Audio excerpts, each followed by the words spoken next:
Hello, this is Blas6, Robert Waldman here, and I am joined by a one of three main developers on the recently released video game for the PC on Steam, Arcadia Fallen. Please introduce yourself.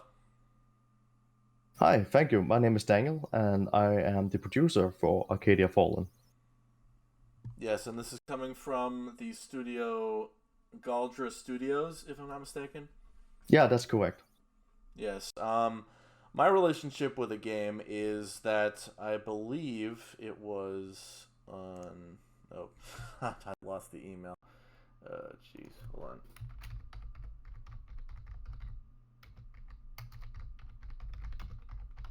I was wondering why I had the email open, but it was to remind me that I backed the game on.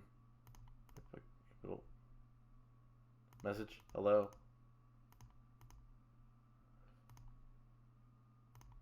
Technical difficulties. Yay. I am sure a lot of people are familiar with those in this whole working from home uh, situation, where a lot of people, at least in tech, have experienced over the last year or two by now. Yeah. Okay. It was July 11th of 2020 when I backed the game. Hmm. Yeah, that was a little under a month before the campaign ended. Yeah, that's back when we ran a Kickstarter for the game, yeah, last year in the summer. Yeah, and I backed it on the hold on the beta access tier, which includes beta access, early access to the game and DLC, digital art book, digital game download, digital soundtrack, digital thank you card, access to the backer exclusive Discord role and channels, and name in the credits.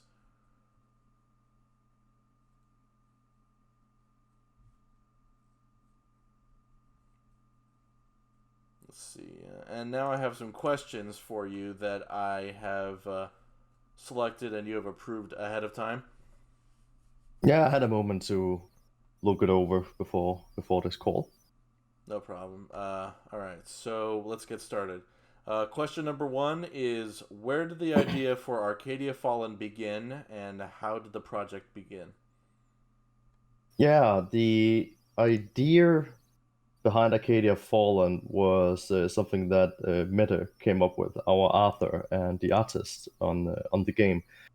She, yeah, that's a long time ago. That's like, wow, 6 years ago or something. It's a really long time ago that she started building the world. And the first thing that the first words that she put to paper were the song that is sung by the bird early in the game. That was the very first um, script, or you could say a law that emerged. And once we started production, once we decided that this was a game that we would like to make as a studio, Jesper he got the lyrics and then he wrote a song around this, and that sort of became the first I could say the first step on this journey.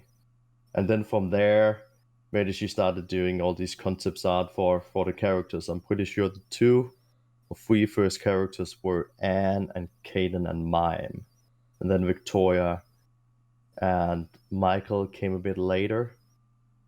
Um, yeah, so and that was back when we were still doing our studies at the local university in Aalborg, and during our studies we looked into narrative in games, um, and we just really wanted to figure out what made it tick. And then, as our master's thesis, we started looking into new ways of perceiving narrative and using narrative to write um, emotionally engaging stories. And that's something people have been doing for a while, but a lot of it was sort of gut feeling. People understood that this was something that had an effect, but not necessarily why. So something that we did during our studies was simply trying to figure out how you could design a game very deliberately, figuring out how people react to things like um, the hover texts that we have to feed forward, with the labels for the choices, where it says in what tone an option is spoken, how that might be used to help the player have a better understanding of their character and feeling they have more agency over their character instead of the character being sort of a their own. What can I say? It has a lot to do with how you role play a character and immerse yourself. All right, and it's very good. Question number 2: what was the inspirations for the game? The most early inspirations were Dragon Age, in particular Dragon Age Origins, and in general how BioWare does their this interaction between their characters. So this whole, instead of, as you see in many games, that the characters only exist through the player character, it's like they don't exist in the world beyond the interactions that they have with the player. Or in other games, they are more like pawns on a chessboard than they feel like people. And that is something that Bioware have been very successful at um, abstaining from and doing something different, where your characters feel like they have a life of their own by how they interact with each other around the player character. And that was something that we wanted to do as well. And then we also were inspired by Dreamfall's chapters, or Dreamfall's Longest Journey. Um, that's a particular series, the Dreamfall series, which is a really old one. And something they did with their latest title, Dreamfall Chapters, they also had these. So, what they did was that every time you made a choice, you had a single word for every choice. And when you highlighted either of these choices, you would have like an inner monologue of your character speaking how they felt about the particular choice. And that sort of inspired this whole, what if we gave players agency over not just what their characters are doing, but their motivation for why they're doing it? Like the first, we call it a critical choice in Arcadia Fallen. You are facing down a shadowy figure who is assaulting a spirit that turns out to be the character mime. And no matter what you do, you're gonna come to this character's defense. The question is why you do it. So you can either do it out of kindness, where you might actually be reluctant to do it, but you feel like you have to, like this is something that must be done in order to protect her. And the other choice is that you're adventurous, you're naturally drawn to adventure, and this creates this more heroic or hero kind of uh, attitude in your character. And then going from there, which you pick will affect your character going forward. And the sort of idea is that if you have a game like Skyrim, because in Skyrim you don't start as a child, you start as a grown adult. But everything this character was up until the point when the player gets control of this character is completely arbitrary. It doesn't really exist. They only start to exist the moment that the player gets control of the character. And that's also something that you see in many other games, that even if you give them backstory, it doesn't really matter if the character the player playing the character doesn't really acknowledge that particular backstory.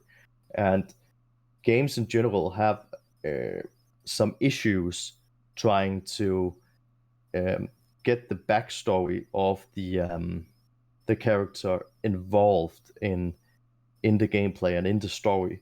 and that was something that we wanted to do and see how we could make choices that really were more about not just who you are now, but who you have always been.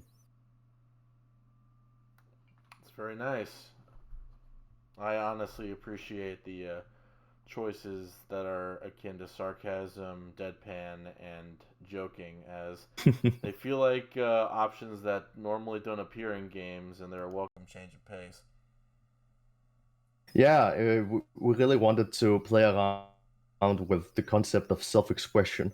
I think that it's something that most RPGs do pretty well, allowing you to choose who you want to be. But if you take like the um, oh, I can't remember which Star Wars game it is right now. But one of the Star Wars games, you have the Sith path and you have the Jedi path, and basically a bunch of choices throughout the game are about picking whether you are Sith or Jedi in the situation. And the issue that that you also get with many uh, black and white games, they're literally called black and white or Fable, the Fable series, is that unless you pick the good choice all the time, it or the evil choice all the time, you're gonna have a very strange character arc. Because if I pick good, bad choice throughout the game, the moment I pick bad, it doesn't really acknowledge that I had been picking good all the time before then. So it's just like this single moment, my character just snaps and becomes an incredibly evil person. And then next time, if I pick a good option, they're back on track. So instead of creating this engaging, interesting experience where you get to express yourself, if you actually try to express yourself, what you will often end up with is a very mixed experience where your character doesn't feel coherent in their motivation. And that's something that RPGs sometimes struggle with, and also something that, in particular, I think visual novels have a bit of an issue with, because many visual novels demand that you pick the choice that is necessary to get the satisfying ending.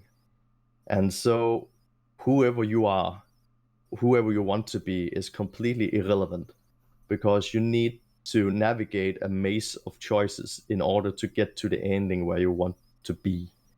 And while that is not necessarily bad, that's just very different from what we wanted to achieve. We wanted to do something where instead of people felt like they had to be a particular person, sometimes particular person in front of particular people, in order to get the good ending, we wanted to make this a lot more about the journey and a lot more about expressing yourself, and being who you want to be instead of who other people say you should be.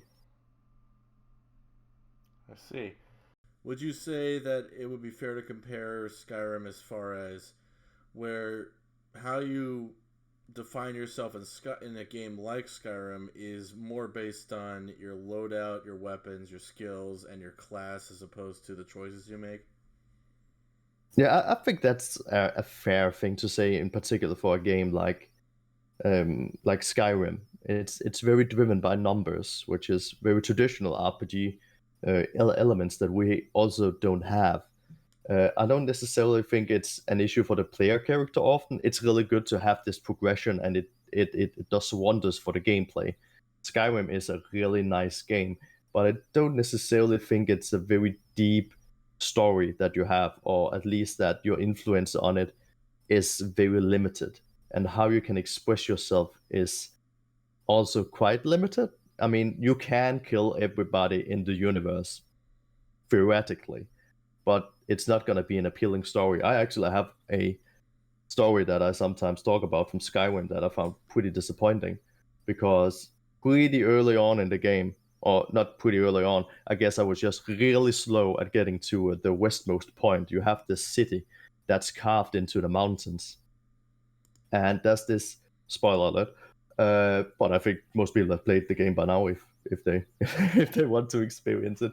Um, so you get to this town, and there's this whole conspiracy that ends up you getting thrown into jail. But at the time when I actually got to that city, I was wearing full Draken armor and two Daedric weapons, and it just felt really strange to go into a city and then having a guard walking up to me and being like, "Oh, you scum! Oh, you don't belong here. I don't like you."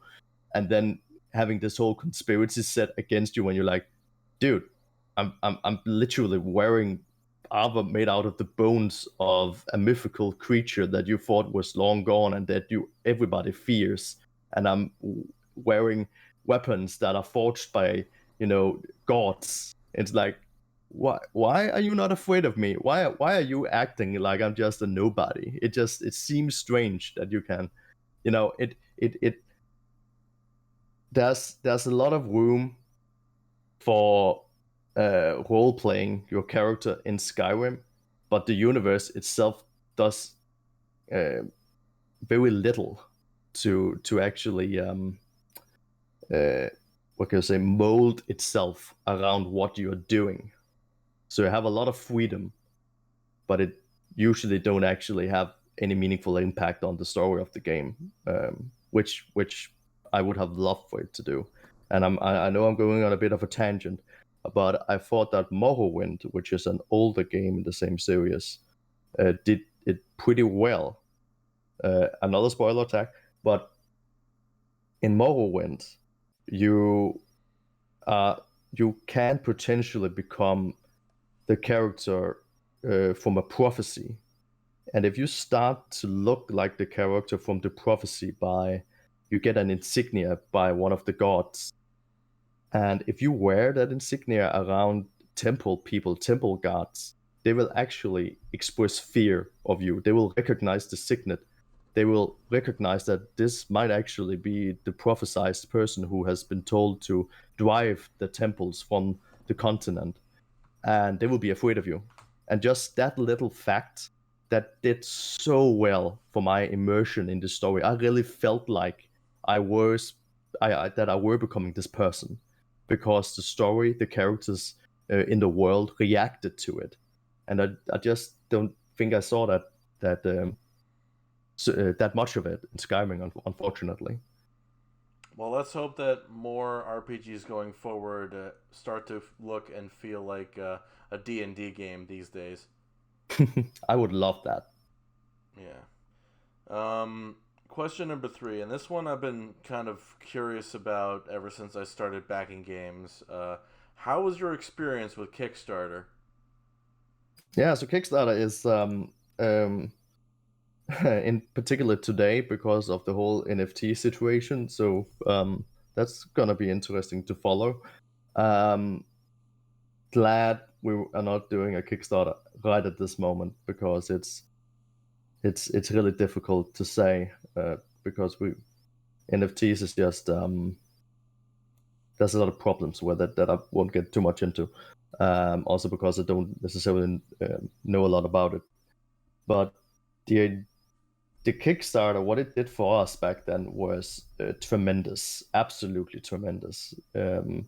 The game would not be what it is today without the successful Kickstarter campaign that we ran in the summer of 2020, and it also just marked a milestone for the production of Arcadia Fallen. It was because we had an opportunity to show it to the world and to reach out to people who might help us make this game even better.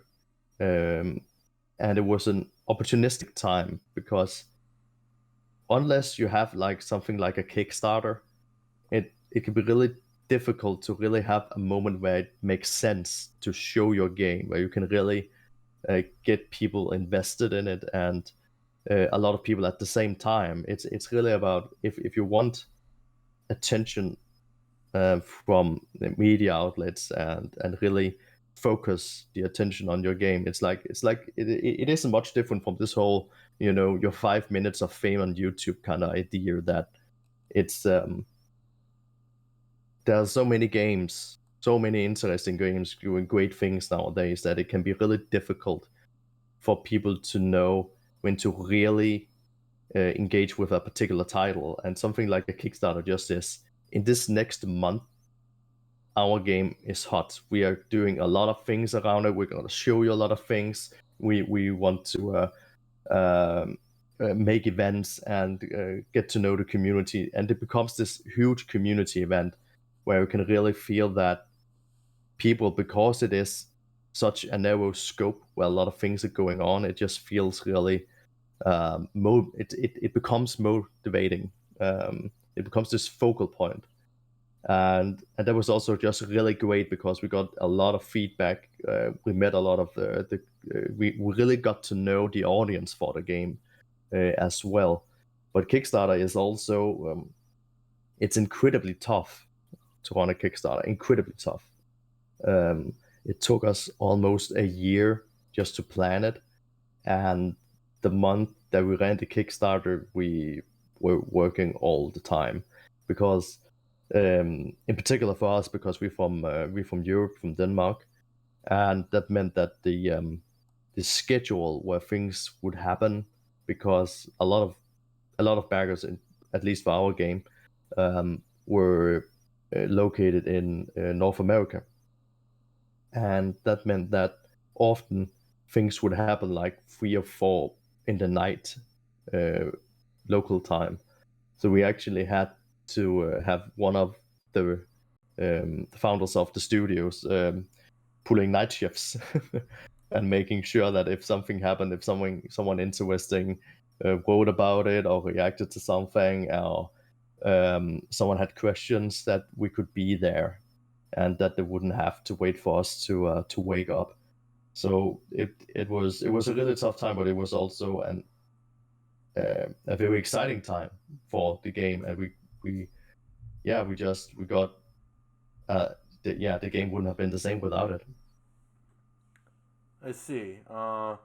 Some franchises that get overlooked as this would have without Kickstarter, like the Legend of Heroes Trail series, don't really have the luxury of a Kickstarter campaign as they already have a well known studio with resources and such. It's just they're not as popular as stuff like Final Fantasy or Persona.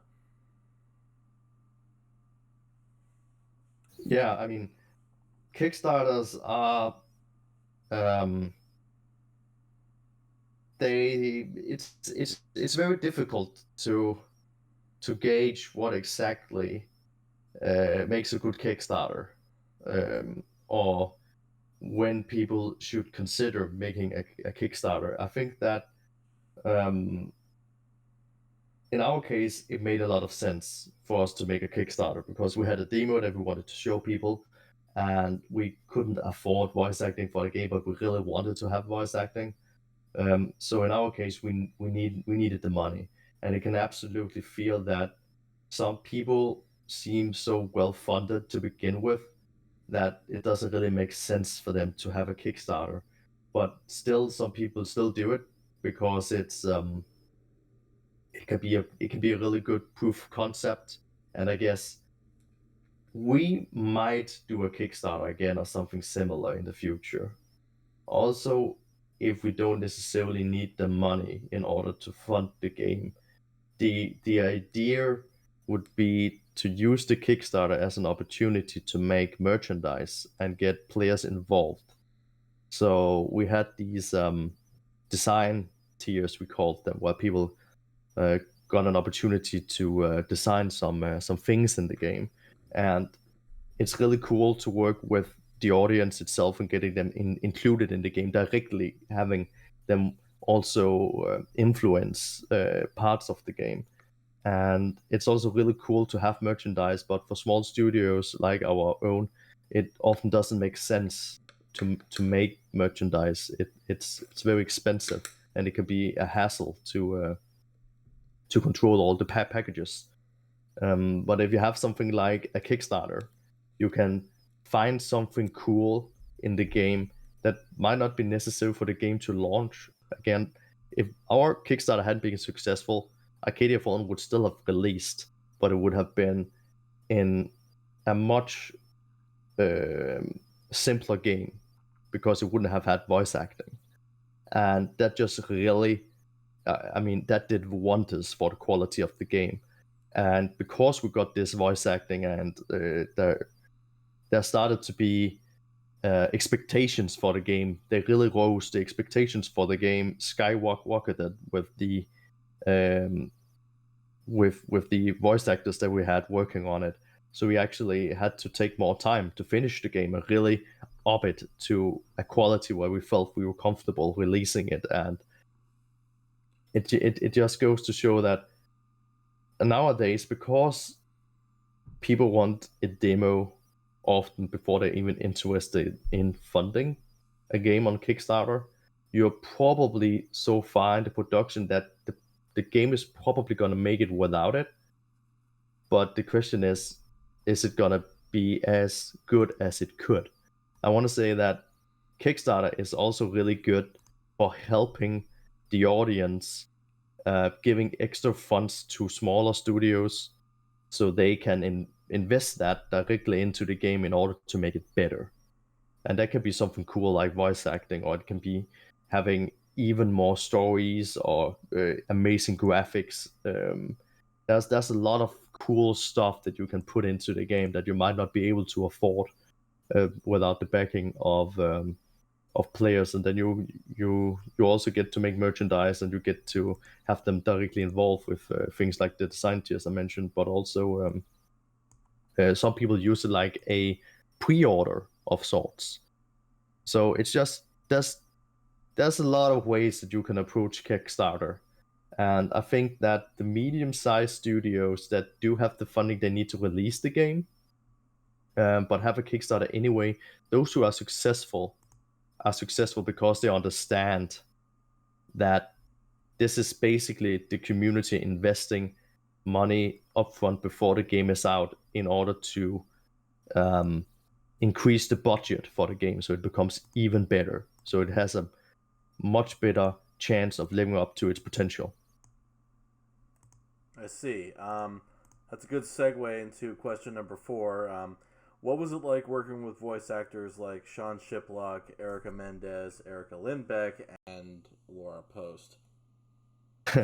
Yeah, it was honestly quite surreal to because they've been voicing so many of you know the great games that we play ourselves as well, and then to sit with these amazing people and work with them, that was uh, yeah, quite honestly a very surreal experience. And I mean, they're all just great people. I mean, it was a lot of fun working with them, and we met so many people while recording for the game, and it was just really amazing. I mean, we we were thinking that could be really cool to have voice acting in the game, and then I reached out to Joe Seeger, who also does the voice for Caden in Arcadia Fallen, and he helped us get set up and did the auditions for the game. Um, Half of the roles he did prior to the Kickstarter, so that we had an idea of where we wanted to take it. And after the Kickstarter, we then did another call for auditions and got people in on the remaining roles in the game. And then I think it was almost half a year after the Kickstarter, we we went into studio and started recording with all these people. And I mean, it's really interesting to get to experience and talk with these people, even though the time that we have with them were rather short because they're on the clock. We need to we need to get these voice lines in the bag. So in the end, there were only so much chatting because we're working. It's a professional relationship, but it was just every now and then we also needed to take a break, and then just getting to talk with these people, that was yeah, quite surreal. Um, Great people, all of them. Glad I got to talk with them even just a little bit. Okay, that's good to hear. What inspired you to incorporate LGBTQ plus characters and voiceover artists in the game? Oh, or so just when you say voiceover artists, do you mean LGBTQ voiceover artists or as LGBTQ characters and voiceover artists separately? Both. Okay, sure.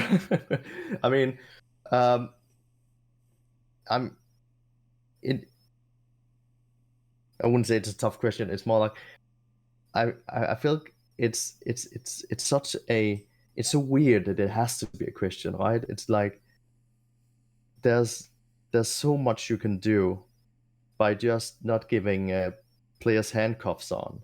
You know, things like instead of binding characters' appearances to gender and voice to gender and all that stuff, just don't bind them up on each other. Just making sure that people can make the choices that they want and create the character however they want. And then, I mean, it seems to me that we're doing what I would consider the bare minimum when it comes to character creation. You know, you can pick your appearance, you can pick what kind of voice you want to have, and you can pick your pronouns. And the the simple idea is that I think it's really odd that a lot of games, if you're a male character, maybe you don't have access to long hair.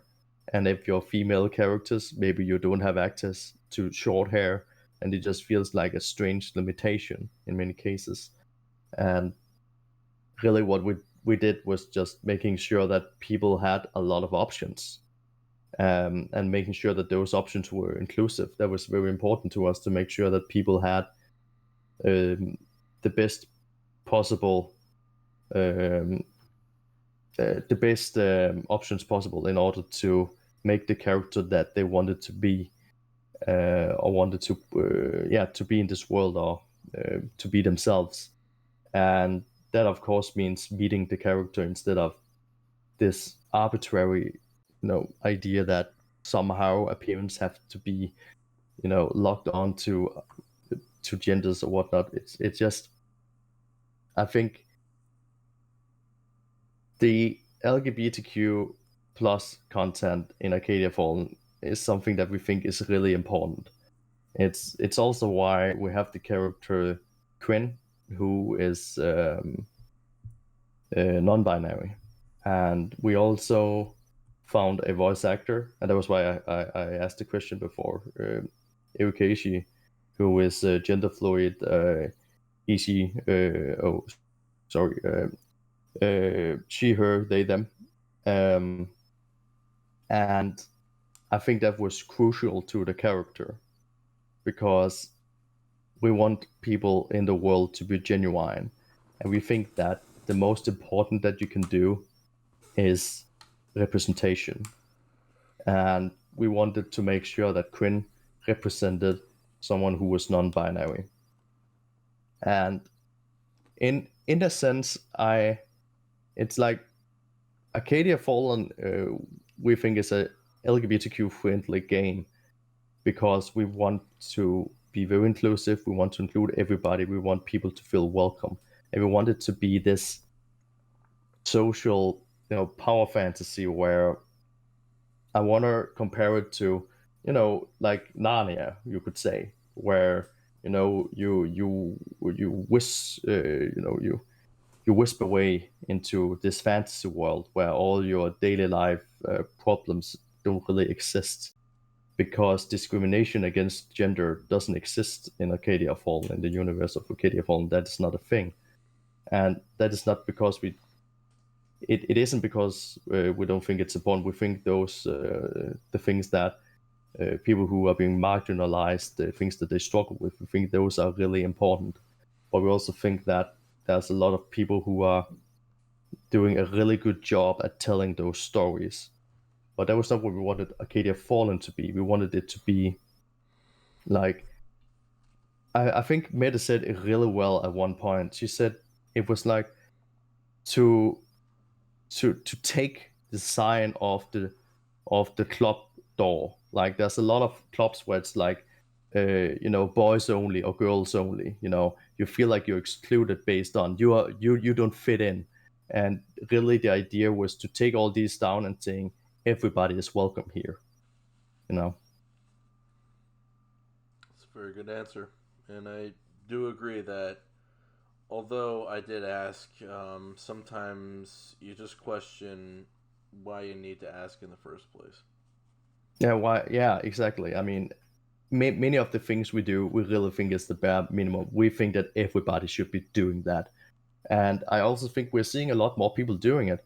I mean, um, Nintendo in a lot of their games now, you don't pick gender, you pick appearance, and I think that's really cool. It's great to see that because a lot of movements happen in indie studios and small studios, which is because they are smaller productions, they're more agile. I want to compare them to like a small ship and a bigger ship. If a small ship needs to take a turn, they can do that pretty fast. If a big ship, a really big corporation needs to make a turn, they need to go in a very big curve in order to make that turn.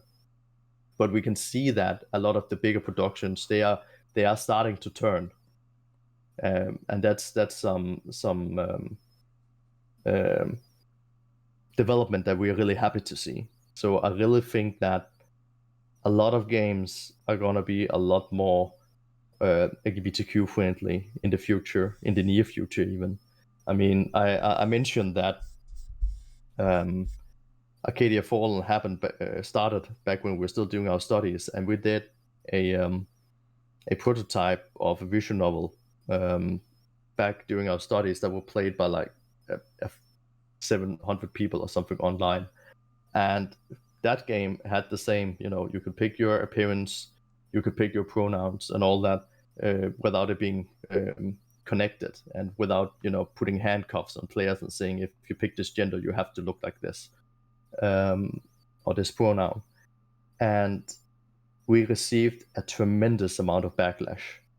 I mean, the amount of hate mail and angry comments from people saying that we were somehow destroying the youth and society by not linking, gender and appearance was absolutely staggering. And Arcadia Fallen has been seen by multitudes that amount of people who saw that game back like 5 or 6 years ago, and we haven't received nearly the same amount of hate mail or whatever by people who for some reason think that LGBTQ people are ruining society for completely arbitrary reasons. So I feel like I think that really goes to show how much has happened in a really small time frame, because wow, did we receive that was a lot of angry people back then who really hated our game just because of the character customization.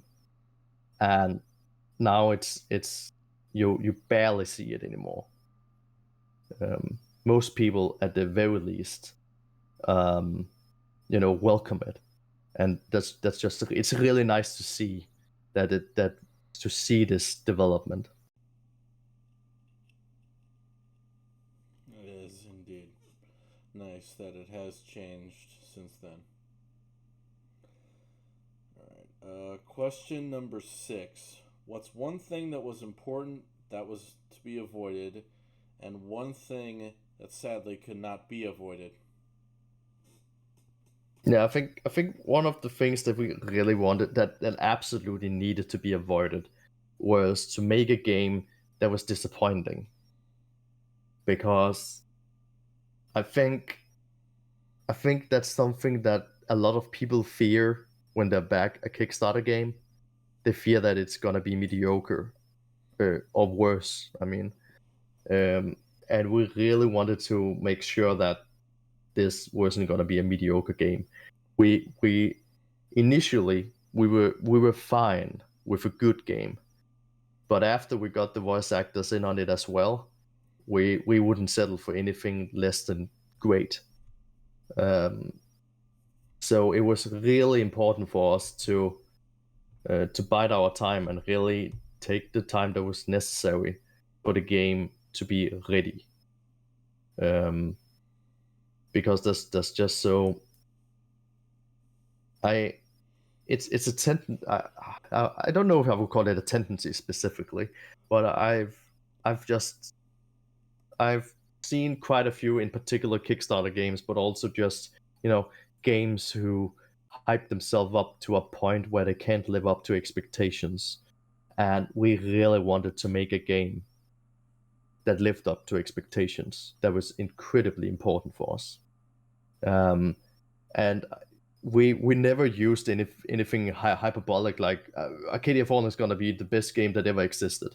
I mean, that's not setting good expectations. I mean, Arcadia Fallen is something special. I mean, it has a particular narrative that you won't find elsewhere, and by that I don't mean the fantasy setting itself. I mean the way that you interact with the characters and the way that your choices allow you to express yourself, but also uh, have agency over the motivation of your own character and how your actions inspire the characters around you. I think that's a very unique story that we have in Arcadia Fallen, and that is how I will always sell it.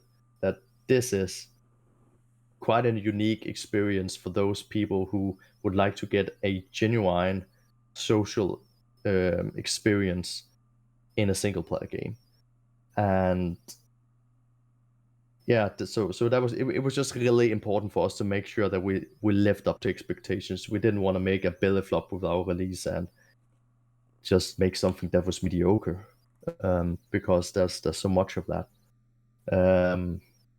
And something that sadly couldn't be avoided, I guess.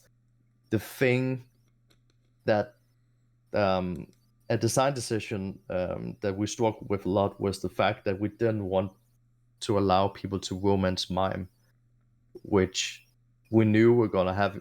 We were gonna create issues, because some people would have expectations to be able to romance mime, and mime is a very lovable character that is definitely worthy of the player's love.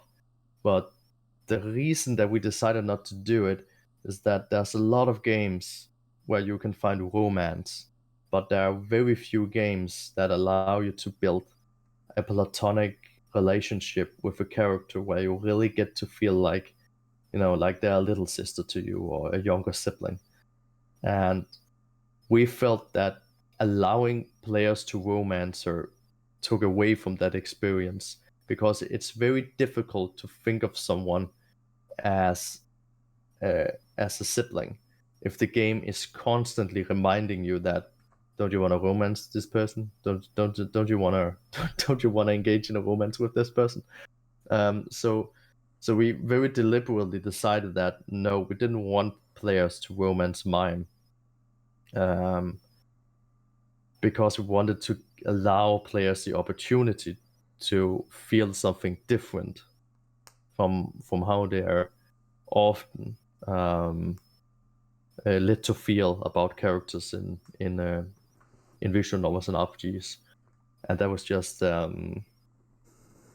it was very difficult, because we knew that we were gonna disappoint some people here, because some people just would immediately fall in love with mime and would want to spend, would want the characters to spend their entire life with that character and be romantic with this character. And it was really difficult for us to do both at the same time.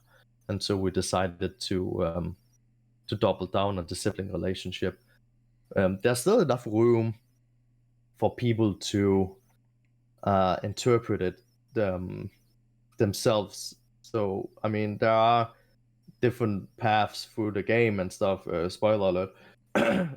So there are definitely ways where you can have a lifetime with mime, and how your um, relationship evolves from there is in a sense very much up to the player. And that is very deliberate, because it's not that we don't want people to think of mime romantically. We think that is fine. If that is how you feel, then we absolutely welcome you to feel that way about her. We just don't want to goad people into feeling that way if it didn't come naturally, because we want them to more naturally feel like they are younger sibling to them. I see. That makes a lot of sense. Uh, okay. Do you feel you're satisfied with the final product, or wish you added something in? We're satisfied with the product, definitely. I mean, there's as I say, I don't remember where I heard this, but this is a saying in the games industry that is, uh, games don't get done, they get released, because there's always something that you wanted to do a little bit better, and we are gonna make a 1.1 release for the game where we're gonna um, touch up on some few things, add a few sound effects, make some quality of life improvements to the interface, stuff like that. But we're not gonna make any major changes to the game from here on out. Um, but we are really excited about the quality that we managed to make and the responses that we've been getting. We were it's so difficult when your game is so reliant on a story, because a game mechanic, if your game is driven by a game mechanic, you can show that to people. You can very easily show a game mechanic to people and have them play around with that without having the full game uh, ready yet, and people will immediately be able to express how they feel about a mechanic. But our story is takes a long time to unfold, and it's really difficult for people um, to really know, to really understand the significance of this story without actually playing the game. I want to compare it to, like, it's very difficult to judge a book on its cover. So in the same sense, it's been very difficult for us to tell people how this experience is gonna be, and for us to really know if we're gonna hit the mark, if that makes sense. It's like you have a book and you can't really give them the book because the book isn't quite done yet, or you don't want to show it yet because you don't want to spoil it, and you want to make sure that it's a good book. So it's very difficult, um, because I mean I could tell anybody that this is gonna be an absolutely unique experience that would change their life, or use other extreme terms. And for some people, Arcadia Fallen has been a very significant experience. But it's just I can always say that, right? It's, of course I would say that I'm the developer. I made the game. I mean, it's it's very difficult, and it has been very difficult for us to really know if we hit the mark before we released it, and that is terrifying. Making a game that has taken such a long time, and believing that whole time, keep believing that this is going to be a great game, and then releasing it and getting the feedback that people do believe that it's a great game. And um, that has been a great relief. We are yeah, we are just really excited about what we managed to make, because however I want to say that however we feel about the game, it doesn't really matter. It's like I could say that Arcadia Fallen is the most amazing game ever made, but it wouldn't matter if that wasn't how the people who are gonna play the game feel about the game. It is about the player experience. It's not about us as creators to judge what our game is. And so seeing the response that the game has gotten, that's that has proven that it's a great game, and that is why we're satisfied with it. Let's see. Um, let's see. With the Switch release around the corner, anything you'd like to tell us about the release date or window of release? Yeah, so the Switch release is gonna be out on January 5th. So just around the corner, on the other side of the new year. And yeah, it's gonna be absolutely amazing to have the game out on on a Nintendo console. I mean, that's like a childhood dream. I mean, um, I grew up with a Nintendo. I know some people have multiple consoles, or some people have PlayStation and Nintendo, and I had Nintendo, and I'm just so excited to actually, in my adult life, being able to not just be part of a development team that's releasing a game on Switch, but actually being, you know, uh, the what could I say? This is our game. It's not just a game that we helped create. This is our game, and it's getting out on a Nintendo console. That is also surreal. That is absolutely amazing, and I'm looking so much forward to getting the game out on the Switch, because I really think it's a game that will do really well on Switch. It's just things like visual novels, because they have some resemblance to a book.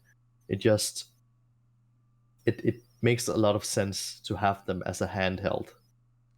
So we're really looking forward to hearing how people feel about the Switch release as well.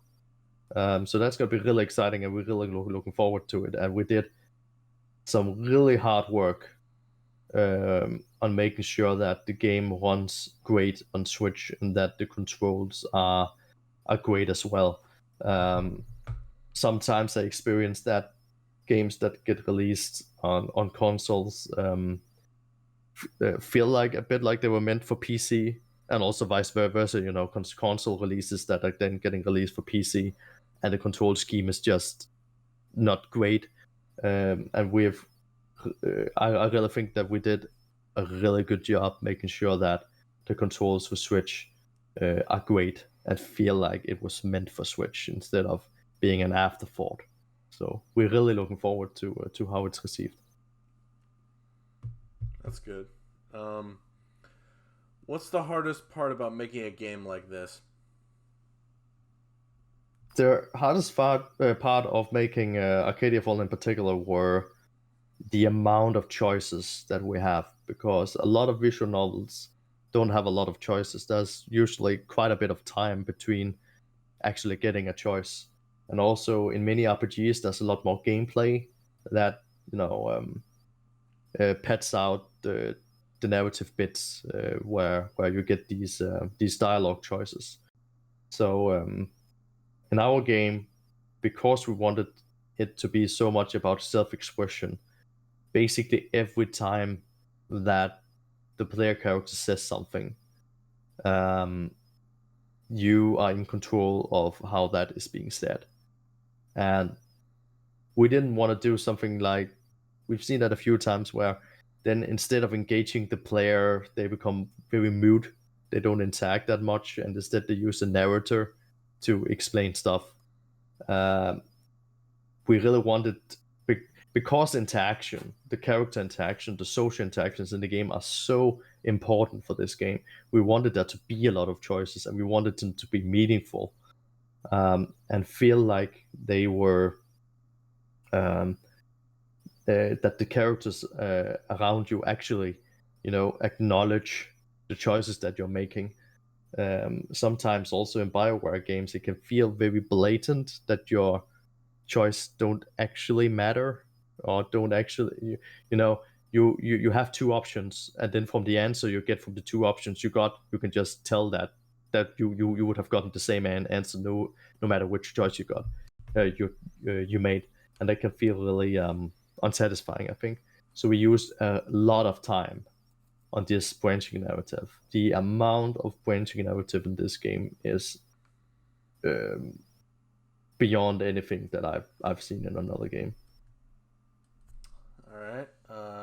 Any advice you'd like to give an up and coming game dev that might want to try making a game like this or any other? If people are interested in making story driven games, in like very story driven experiences, I would definitely recommend looking up things like Twine. Twine is like it's a web tool and HTML tool where you can easily write your own branching narrative, and it's just a really good tool in getting to understand branching narratives, because a traditional linear narrative, as you know it from film, or from a book is just incredibly different from how you have to think as a game author. In particular, games that branch, not all games branch, granted, but when they do, you really have to consider how you design these choices, because it's very difficult to understand the scope of what happens when you give the player a choice, and how you acknowledge that choice. There's a lot of challenges to it that are just very different from any other media out there. And Twine is a really good way of getting to know that without necessarily needing to know a lot about graphic design or programming necessarily. Um, Alternatively, Ren'Py is a widely used hobby tool, or also professional in some cases, for developing visual novels. That if well, I mean, if people they're already making or considering doing hobby projects or getting started with visual novels, Ren'Py is probably the go-to tool. Yeah, so I would, if it's story in general, I would recommend Twine. If it's visual novels specifically, I would recommend recommend Ren'Py or Ren'Py. It's just, I think, or I know for a fact that a lot of narrative designers and authors working on any kind of narrative-driven game, they need to understand what Twine is. People don't know about Ren'Py in the greater scheme of things in RPGs and stuff. They don't really use that because it's more of a game engine than it is an authoring tool, if you will. I see. Well, hopefully they keep that in mind. Whoever is going to be making some games. All right. Got a few more questions. What's in store for the future of the game? Yeah, so I touched upon a bit that we will be making one major update to it. That will be adding some more sound effects and some minor edits to the game, and just polishing up a few things here and there where we felt like it could be a bit better, and then adding in a few extra features to make it easier. Things like the text lock. The game doesn't have a text lock at the moment.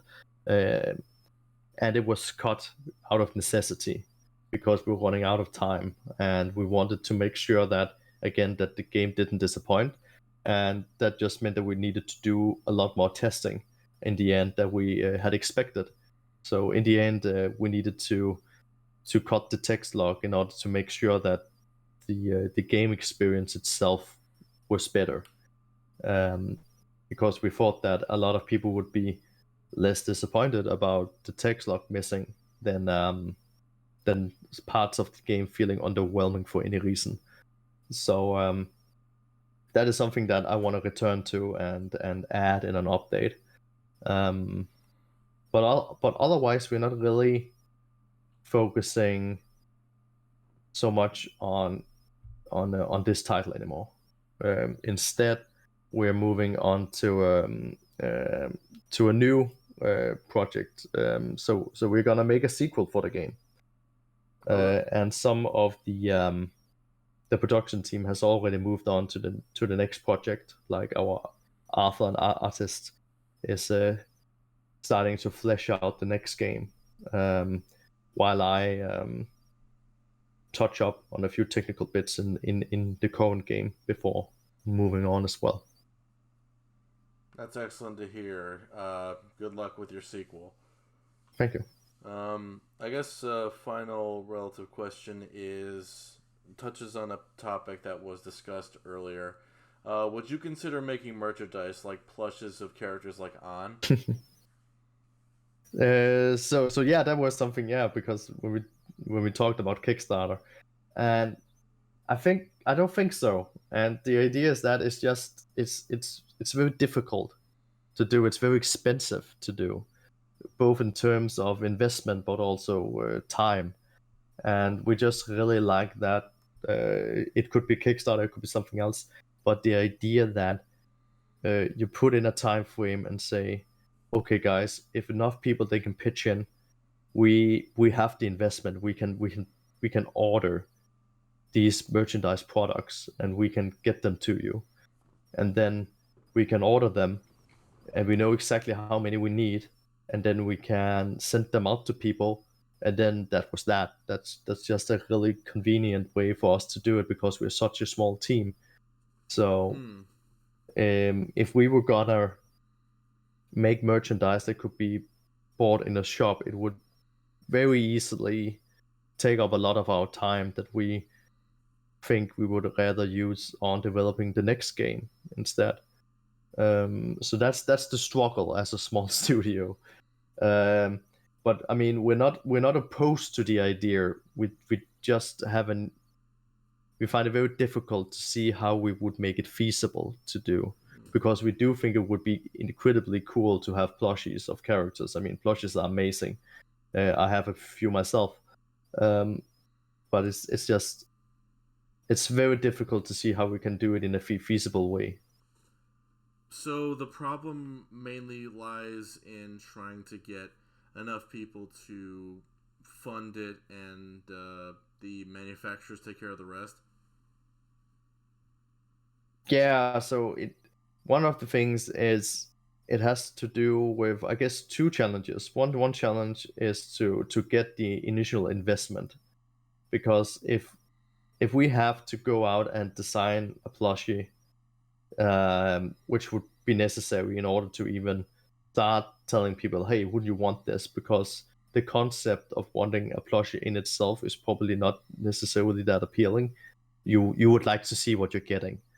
So before we can even engage with players and ask, wouldn't this be really cool to have, and show them, we would already need to talk with some people. We would need to pay them money in order to design this product. And ultimately, we don't know if there would be enough interest, whether we'll be able um, to get enough people interested in buying the plushie. Uh, and also the fact that it's very difficult for us to do it as a one-time offer.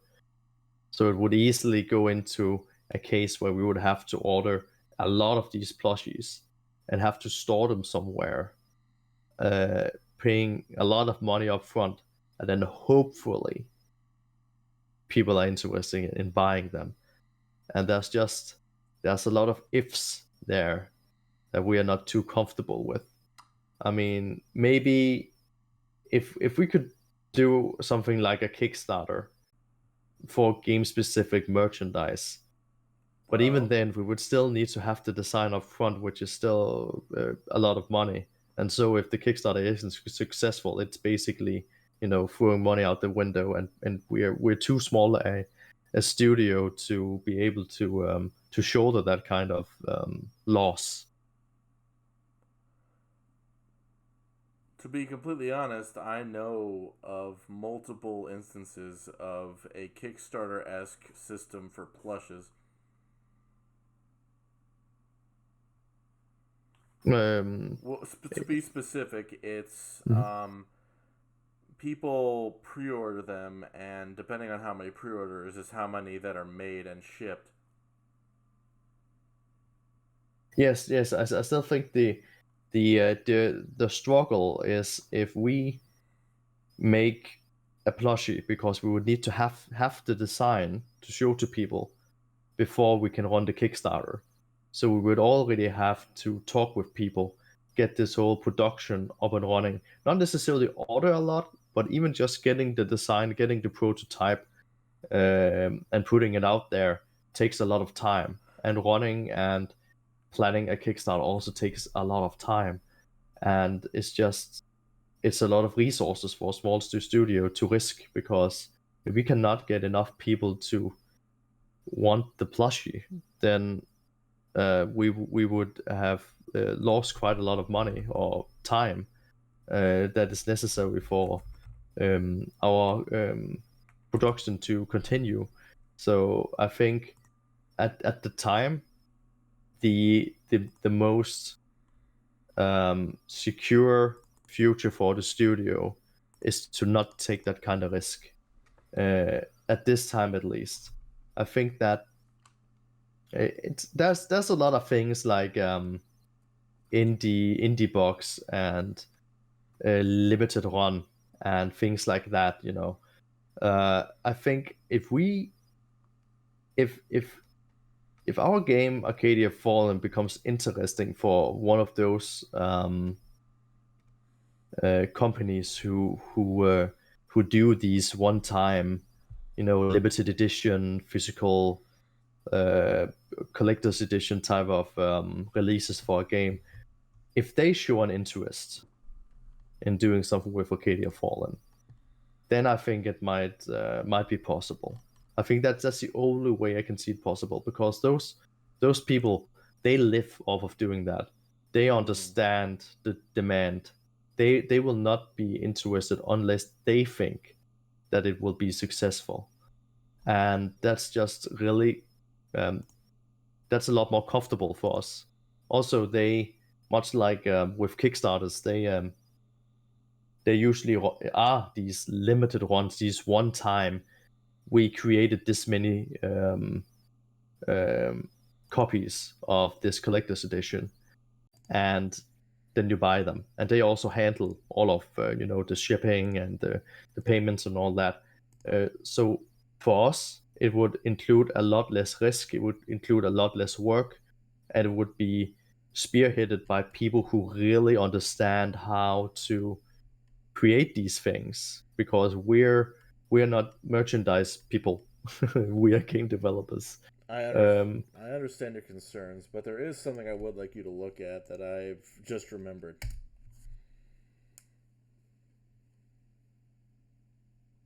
I'll just take a look.